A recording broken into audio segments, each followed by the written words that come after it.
Hello and welcome to a podcast about murder. I'm Freya and I'm here with Jem today. And Jem, are you ready to talk about murder this fine...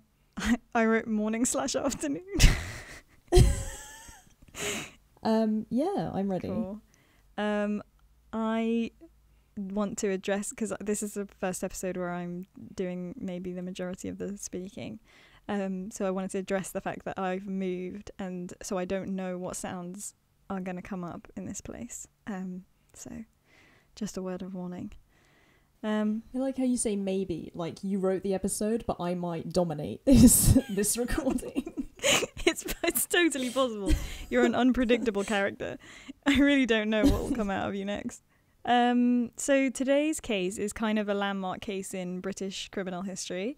And it's the case of the last woman to be hung in the UK. That was in 1955. Her name was Ruth Ellis.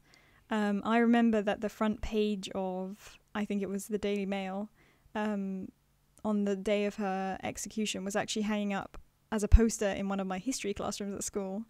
Oh, really? Because of how historic this moment was. So I guess, I mean, it strikes me as kind of weird to have that now.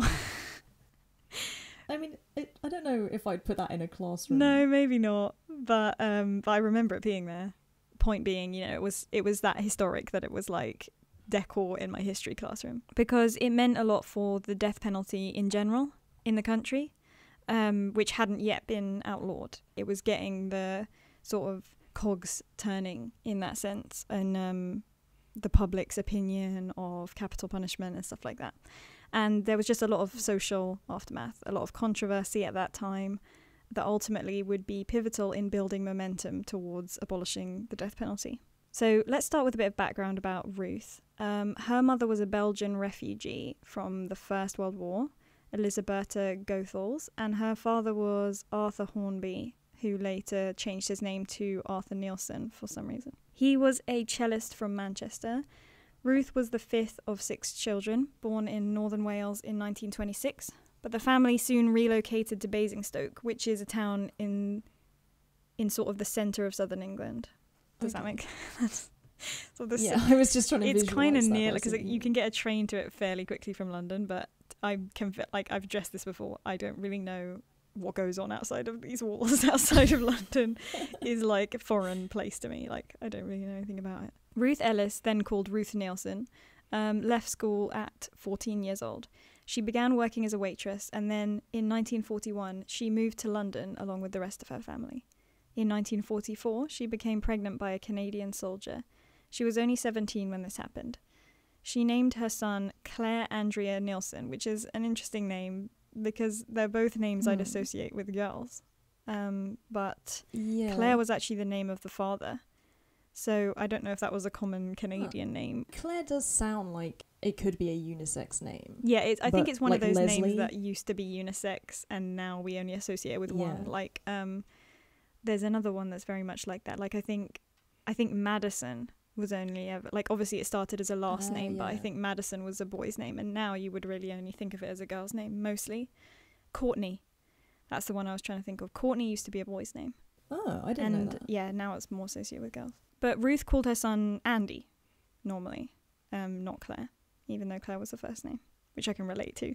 I don't know why parents do this, but my first name isn't my speaking given to me name either. The child would end up being raised by Ruth's mother, and the father, who was actually married, stopped paying child support after a while, after about a year. So I guess he figured, like, yeah, I'll just slip out the back, like, 1 year seems reasonable, seems fair. Jesus Christ. So Ruth continued to work a string of jobs, from office jobs to factory jobs. But she started doing nude modelling to make extra money, and eventually this transitioned into becoming a nightclub hostess. So I wasn't exactly sure what that entailed, especially like back in the day.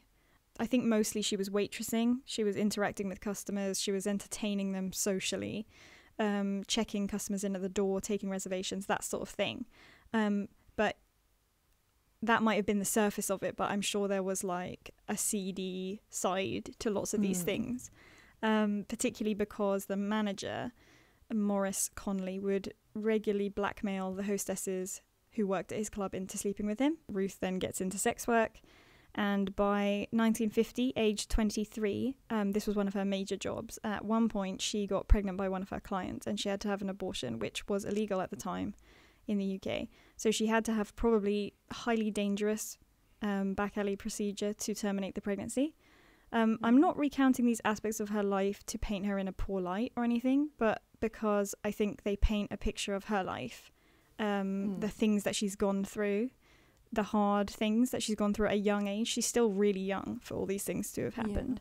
Yeah. She's still in her early 20s and she's gone through quite a lot of extreme circumstances. Ruth marries in November 1950. She marries a man called George Johnston Ellis, whose name she would take and become Ruth Ellis. George was a divorcee. He was a dentist. He had 2 sons from a previous marriage, and he had been a customer at one of the clubs that Ruth worked at. Unfortunately, he wasn't only an alcoholic, but he was extremely jealous and very paranoid, and to top that off, he was also violent. So like really a real cocktail of like stellar qualities in a man. The marriage was doomed to a cycle of breakups and reconciliations, with Ruth leaving George several times only to return, for him to then drive her away again with constant accusations of infidelity. This mean and paranoid streak in George also led him to deny the paternity of their child, a daughter named Georgina, and finally the marriage ended in divorce. In 1953, things changed dramatically for Ruth. Her circumstances changed when she became the manager of the Little Club. The Little Club was a nightclub in Knightsbridge, which is an area of central London that certainly now, I'm sure at the time as well, it was and is very upscale, expensive, wealthy area of the city. And the clientele at Ruth's nightclub certainly represented this. They brought her lavish gifts. Many of them were celebrities of the time as well. And she became friends with a number of local and even national celebrities. One of these celebrity friends was a racing driver called Mike Hawthorne, who would become the UK's first Formula One world champion in 1958. He introduced Ruth to David Blakely, who was another racer himself. Although David was engaged to another woman, he quickly moved into Ruth's flat above the Little Club. He was said to be well-mannered and well-educated, but sadly, he was also struggling with his relationship with alcohol. The two began a tumultuous affair, which was also blighted by violence. Ruth became pregnant by David, but had an abortion again due to her concerns that she wasn't as committed to the relationship as David was. Ruth's life quickly began to fall apart during this time. She was sacked as manager of the Little Club, which had to have been difficult. She began seeing another man called Desmond Cusson, and in fact, David was also seeing other women. But despite this, they didn't seem to be able to call time on the relationship and leave each other alone. Even when Ruth moved in with Desmond Cusson after she lost her job, and as a result, her flat above the club also, the relationship between her and David continued. It became more and more strained and violent. David even caused Ruth to miscarry another pregnancy in January of 1955 by punching her in the abdomen during a particularly extreme argument. Jesus Christ. So it's not going well. It's a summary. It's not, like, the thing is, I feel like she's really trying so hard to, like, get her life on track. And every time there's just something. The one thing you can say is that, like, she's consistently tried to provide a life for her children. That's true. Eventually, all the arguments, bitterness, alcohol, violence and drama came to a head on Easter Sunday of that year. It was the 10th of April, 1955. That evening, Ruth approached 29 Tanzer Road, Hampstead, where she believed David was staying at the time. As she arrived at the address, she saw David's car driving off, and she followed on foot. He hadn't gone far. She walked just less than half a kilometre to the Magdala, which was a nearby pub, and his car was parked outside. Ruth waited until 9:30 p.m. when David and a friend exited the pub together. It doesn't say when she started waiting, but this seemed to me like a really long time to wait. Because I don't know, it felt like the afternoon. Why is he driving? Because that's not very far. No, half a kilometre is like he's driving to go and drink, I assume. Yes. So not great. I also had the image of her like sprinting after his car. Yeah, me too. I was also like, why would you... Like, how does she know? Because surely within minutes he's out of sight. How would she know where to go? Yeah, unless there's like traffic or something. At 9:30 p.m, David and a friend exited the pub together. David saw Ruth as he and his friend passed her coming out of a newsagent next door, but he was determined to ignore her completely. She greeted him with, "Hello, David," and when she got no response, shouted his name, but he continued to ignore her as he went to his car and began searching for his keys in his pockets. As he did so, Ruth drew a .38 caliber Smith & Wesson revolver from her handbag. So don't ignore this bitch. Speak to her. She asked you a question. The first shot she fired missed David, and he began to run around to the other side of the car. Ruth followed and fired a second shot. This time it was a hit that brought David to the floor. She was then seen standing over David and shot him 3 more times, at such close range that there were gunpowder burns on the skin of his back. She attempted to fire a 6th shot, which ricocheted off the ground. The ricocheting bullet caused a minor injury to a bystander. Ruth was in shock after killing David. She turned to Clive Gunnell, the friend who had been at the pub with David, and asked him, "Will you call the police, Clive?" Imagine being Clive in this situation. Yeah. An off-duty policeman was among the witnesses and arrested Ruth, who appeared calm and stated, "I am guilty. I'm a little confused." David's multiple bullet wounds had caused damage to many of his major organs, and he was taken to hospital where he was pronounced dead. So this has gotten to the far end of dramatic, and finally this turbulent relationship has concluded, and it's concluded in this sort of sudden tragedy, but also a sort of predictable when you look back at it. Like, it's like the logical progression of this increasingly twisted, violent, unstable situation. Ruth Ellis was taken to Hampstead Police Station, which would have been fairly nearby, and she was noted by the officers to be sober, very clear-headed. She made a very calm confession with lots of detail, and naturally after that she was charged with the murder of David Blakely. On the day after the murder, 11th of April 1955, Ruth Ellis first appeared in court to receive the order that she was to be held on remand until trial. She was held at Holloway, the women's prison. While she waited for her trial date, Ruth was examined by several people to determine her competency and her mental state. The principal medical officer reported that Ruth displayed no signs of mental illness, as did both psychiatrists for the defence and for the Home Office.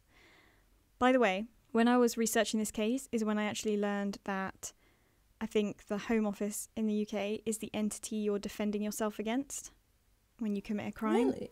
So it's like you versus the Home Office. I didn't know that at all. I didn't really know what the Home Office really was. It's like how in America it's like the state of Maine versus John Smith. Or the people versus, you know, so-and-so. So the Home Office is that thing. I think it's in control of a lot of different things and like many different arms of the government, but crime is one of those things. And remember when we did the case, episode 4 of season 1, the Luton Sack murder? In that one, I mentioned a pathologist who worked for the Home Office. And I think what I say... Is he back? No. What I say in that one is, oh, that's weird. The Home Office employs a pathologist. But what actually turns out that makes perfect sense and actually isn't weird at all. So that was interesting. Learn something new every day. Anyway, on the 20th of June 1955, Ruth Ellis appeared at the Old Bailey to face trial for murder. Now, if you see images of Ruth, she has a very specific style, sort of like a Marilyn look with blonde hair, and she's well dressed, and I would say that it's classy, but it's not very subtle. It's quite a provocative way to dress, especially for the time. Background, yeah. So she did not tone it down for her murder trial. Her striking appearance worried her defense counsel, who believed that her freshly bleached and styled hair, silk blouse, and black suit would not encourage sympathy from the jury. However, Ruth did not change her style as they advised. And at the time, it probably still now, how you look at your trial is a big factor in how people perceive you. The prosecutor was a man by the name of Christmas Humphreys. Christmas? What? Am I right? This definitely made me want to look up this guy. And I did. And he was known for prosecuting several high-profile and controversial cases during the 40s and 50s. He was also known for being one of the most known British converts to Buddhism. Just FYI. Really? Isn't that interesting? His house... And he's named Christmas. His house in St. John's Wood is now a Buddhist temple. Oh my God. And he founded the London Buddhist Society in 1924. Just some fun extra factoids for everyone on Christmas Humphreys. But it's kind of funny that his name is literally Christmas. And he's like, I've decided to be a Buddhist. Christmas only... Sorry, it's actually funnier than I thought it would be. Christmas only asked Ruth Ellis one question during the trial. That question was as follows. When you fired the revolver at close range into the body of David Blakely, what did you intend to do? Ruth answered... I mean, that's a solid question. Yeah. Ruth answered, it's very obvious that when I shot him, I intended to kill him. There was no way for her to escape a guilty verdict with this answer, because she had just confirmed that she had a premeditated desire to kill him. Yeah. And basically that answer also waived any possibility for an insanity verdict because it showed prior forethought. That she's which I mean was already what? there with her having the gun, but it was just confirmed by this. So not only could she not avoid that verdict, but she couldn't avoid the mandatory sentence for that crime, which was the death penalty at the time. As much as I'm in like Ruth's corner, Christmas fucking nailed it. Yeah, no, right out the gate. He totally was just like, anyway. He totally nailed it. The jury returned this verdict of guilty after about 20 minutes. So Ruth's mother started the campaign to get reprieve from the death penalty. However, Ruth herself didn't take part in the campaign to change her sentence, which is interesting. She remained at Holloway Prison to await execution. Her relatives worked to get her solicitor to write a letter to the Home Secretary. That is, for anyone who doesn't know, the person in charge of the Home Office and UK Home Affairs. And that's the person that has the power to pardon someone or to change their sentence or to offer clemency, as you might call it, or whatever. The letter was unsuccessful and the request was denied. It would later come out that the trial judge, Sir Cecil...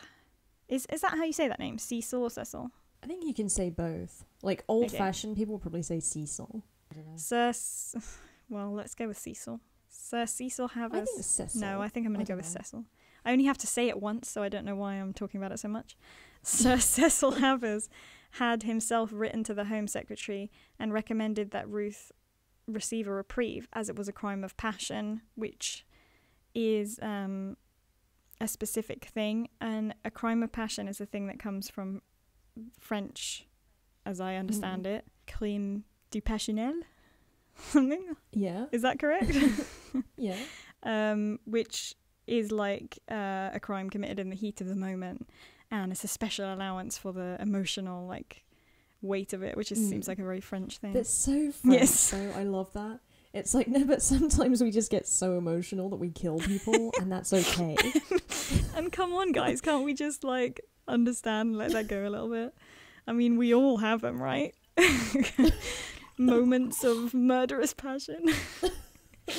And that crime of passion thing is supposed to sort of outweigh sufficient premeditation in a certain amount of... So it's just... Yeah.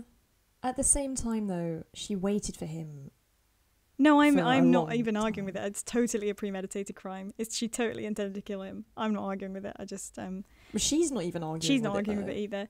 My next question for you was going to be, what do you think of this? But I guess we're at that point. But like, what are you thinking right now about this whole situation? The thing is, her calmness is weird. No, not weird, but it is just like, no, you know, decided to kill this guy because he's a piece of shit, basically. And that's that. And I'm going to die for it, you know? That's just the way it goes. I guess her life has been so hard that it is just like, you know what, you just accept it. But it is, at the same time, she's got these 2 kids. Which is obviously sad. I don't know. Yeah. And as I said, Ruth did not want to campaign for a reprieve. So when she found out that her solicitor had followed her family's requests and written to the Home Secretary, she dismissed him. And she asked to see the clerk who worked under Victor Mishcon, who was a lawyer whose firm represented her during her divorce. Oh, okay. The Clark and Victor went to visit Ruth's dismissed lawyer before they met with Ruth. This lawyer, Bickford, encouraged them strongly to press Ruth on the story and on where the gun had come from, as I assume he had unsuccessfully been doing in order to get something he could use to get a reprieve, which was obviously against Ruth's wishes. Victor Mishcon and his clerk Simmons took this advice, and they went to see Ruth to arrange her will on the 12th of July 1955, the day before she was scheduled for execution. They asked her more questions about what happened on the day of the murder. Ruth asked Mishcon if he would promise not to use anything she told him to campaign for a reprieve, and Mishcon refused to make this promise. But Ruth began to tell him the story anyway. She said that it was Desmond Cusson, her other lover, who had given her the gun and taught her how to fire it. Ruth said they had been drinking together for most of that weekend before the murder. She also said that Desmond Cusson had driven her to the murder scene, although I'm not certain of where he actually drove her to, because... Well, maybe he dropped her off. In my other source, and what I said earlier, was that she took a cab to Tanser Road in Hampstead, where she believed David was living. So I'm before walking to the pub, which is documented. So I'm not sure about that part, but that's what she said happened. But now I guess it makes sense that she's not talking about it. Right. Since she wants to protect this guy. After 2 hours speaking to Ruth about this, Mishcon and Simmons went to the Home Office with the new information. In the end, although police made inquiries to verify the story, it was ultimately decided by the Home Secretary that the new story would not affect the decision. And I don't see how it could. I mean, like, in their view, that doesn't really affect anything. I guess from her defence's perspective, they were saying, well, this guy's sort of like egging her on, he's giving her the weapon. Yeah. And like dropping her off. He's an accomplice and therefore there needs to be a new trial or something like that. My question is, what is this guy's like end game? I understand that you're like jealous or whatever and you want this guy out of her life. What is the plan once she goes down for his murder though? Yeah, I don't know. I mean, I feel like all these people are just like alcoholic, just they're not really thinking through the things that they're doing and just living quite a randomized lifestyle. But the Home Secretary stated that actually Ruth had showed even further evidence of premeditation by revealing the story. So that kind of blew up in her face a little bit, although it didn't blow up in her face as she didn't really care one way or the other, but blew up in the lawyers' faces anyway. The injury to the bystander who was hit by the ricocheting sixth bullet was also a factor in this decision, because the Home Secretary wanted to be very tough on any activity involving firearms in public. So he wanted to make a stance that, you know, like, it's not okay for you to just be out in public killing people with guns, which is fine, I get it. Ruth wrote a final letter before her execution to her victim's parents, to David Blakely's parents. In it, she wrote that she had always loved David, and in that quote, "I shall die loving him." On the morning of the 13th of July 1955, the Bishop of Stepney visited Ruth. She was then taken to the execution room just before 9 a.m. by the hangman and his assistant. She was hung and buried in an unmarked grave at the prison, which was the norm for people that were hung. I mean, that doesn't sound... The case provoked not only a huge amount of public interest and debate, but also some very intense media coverage. Petitions were signed by thousands of people to offer Ruth. It's a hard word to say in a sentence, actually, Ruth, because the next word is reprieve. To offer Ruth, and offer as well. That also muddies the waters. To offer Ruth reprieve. Petitions were signed by thousands of people to offer Ruth reprieve. Hundreds wrote letters begging for her life, but all were denied by the Home Secretary. The case certainly gathered attention due to the fact that Ruth was a woman. But it resulted in many commentators questioning whether the death penalty had a place in the 20th century, not just for women, but for anyone. And it seemed to sort of open people's eyes to the fact that this was still a mandated punishment. It started to seem medieval and outdated. And I think it was the fact that she was a woman that kind of maybe made people stop and think about how barbaric it was.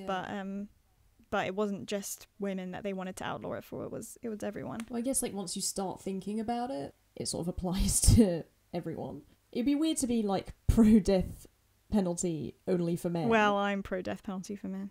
I'm just kidding. All men, actually, instantly. Between 1926 and 1954, 677 men and 60 women had been sentenced to death in England and Wales, but only 375 men and 7 women had been executed. So it was hardly a common punishment by the time of Ruth's conviction.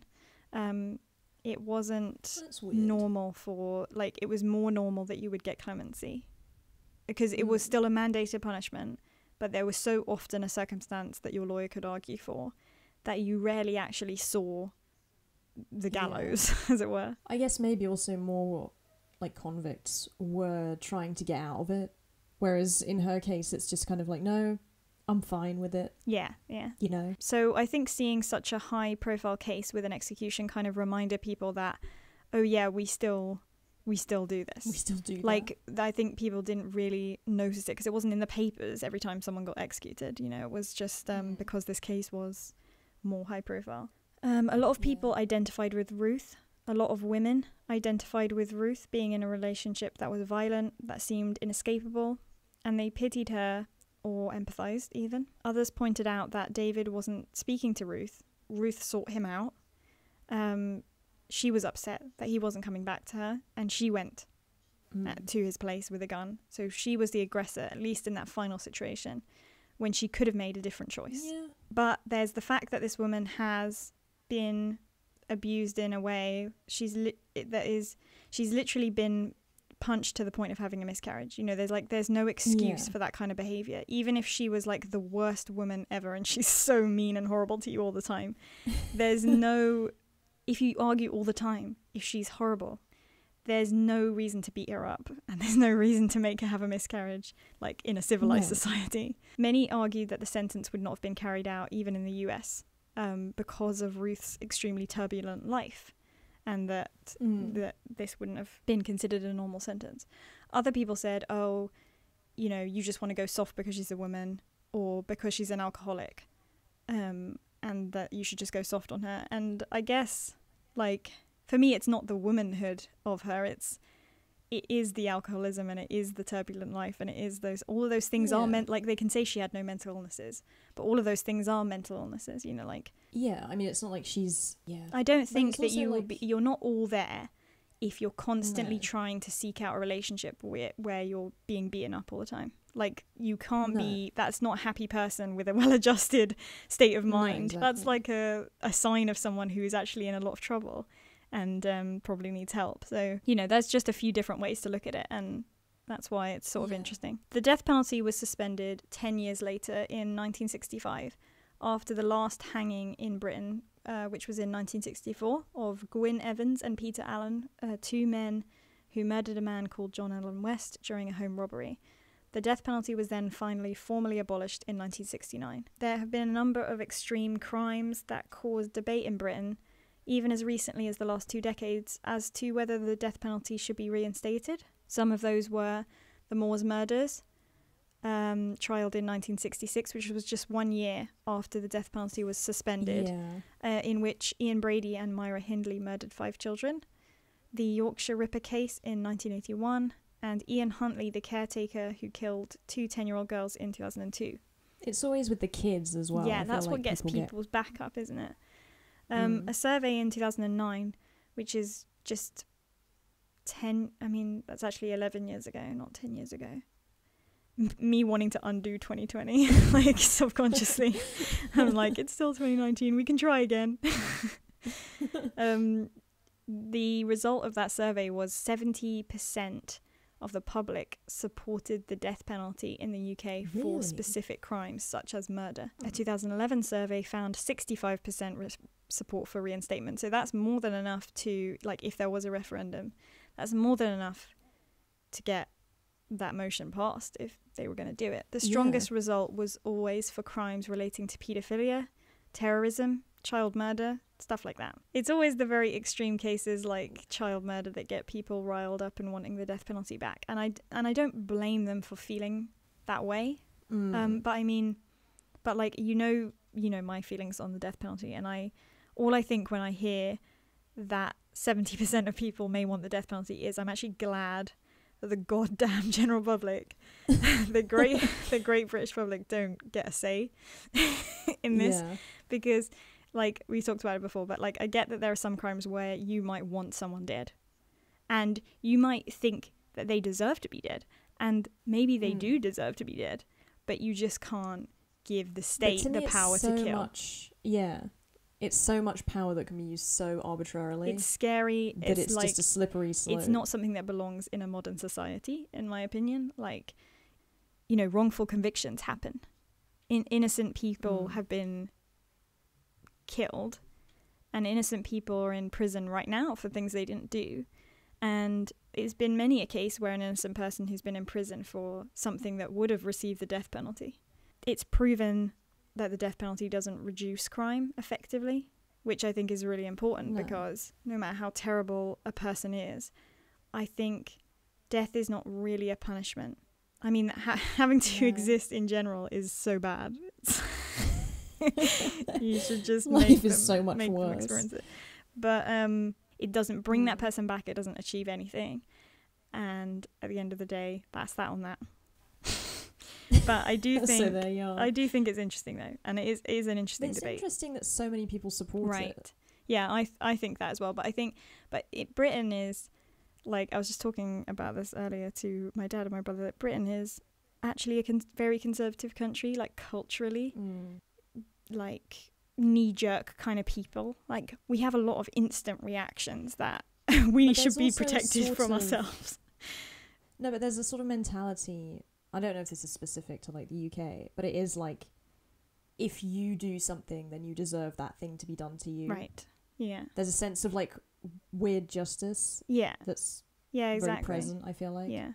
But interestingly, another survey in 2015 showed that the public support for reinstating the death penalty had dropped to 48%, which seems a little less wild and maybe a bit more representative of the opinions of most people that I know as well. And, like, just... I guess it depends who's doing the survey, who they're asking, how they're asking it definitely depends on the thing. But I think if I was to make a guess at how many people genuinely want it, I would have thought it would be something like 48. It's going to be something like the Remain Leave figures, like, quite close. And toss-up, it could be, like, whatever day you did a referendum on. You could get 52, 48 one way or the other. There continue to be campaigns for reinstatement, though, and since abolition, there have been parliamentary attempts to bring it back. However, since the UK has been a part of the EU, it's not allowed to have the death penalty. So that actually, that is actually the whole thing. We're actually not allowed. I didn't know this. I actually didn't know this. But if you're in the EU, you're not allowed to have the death penalty because it's a human rights violation, which I totally agree with. But now, the world is at our feet. We might get back now because we're leaving, so we can do whatever we want. And suck it, France. Oh, God. So that's the social impact. I'll just finish up by mentioning the aftermath among Ruth's family. George Ellis, Ruth's husband, ended up ending his own life by hanging 3 years after Ruth's death. Ruth's mother also apparently attempted suicide by filling a room in her flat with gas. She was unsuccessful, but she was forever impaired by that attempt, and she would never be able to speak properly for the rest of her life.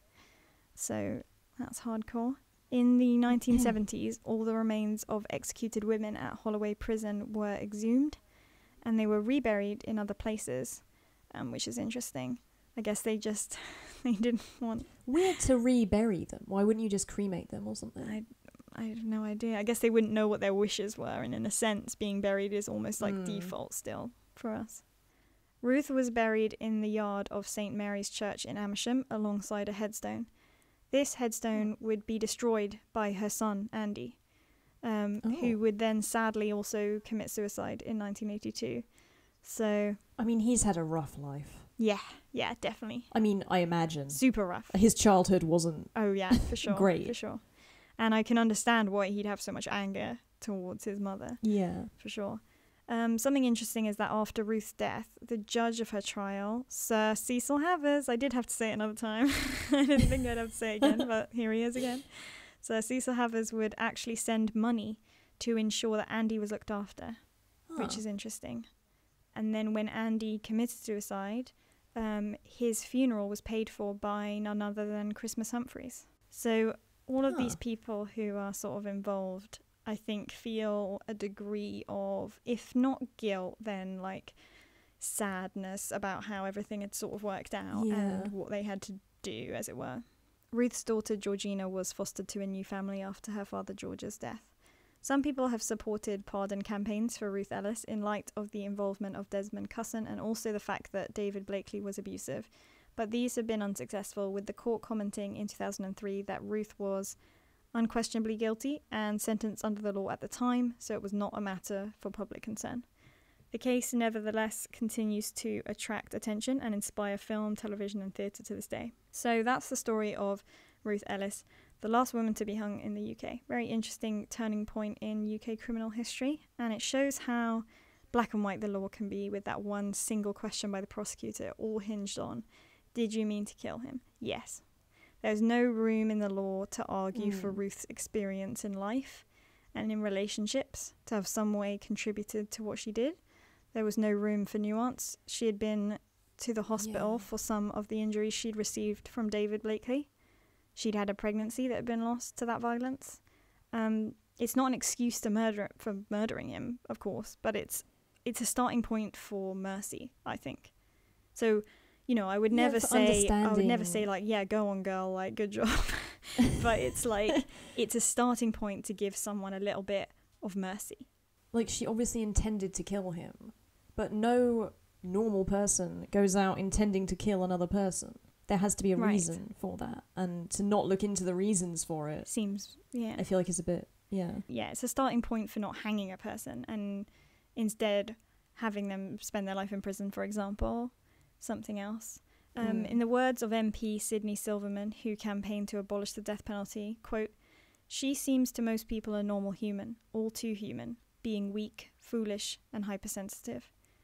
I think that sums it up in a sense. Yeah.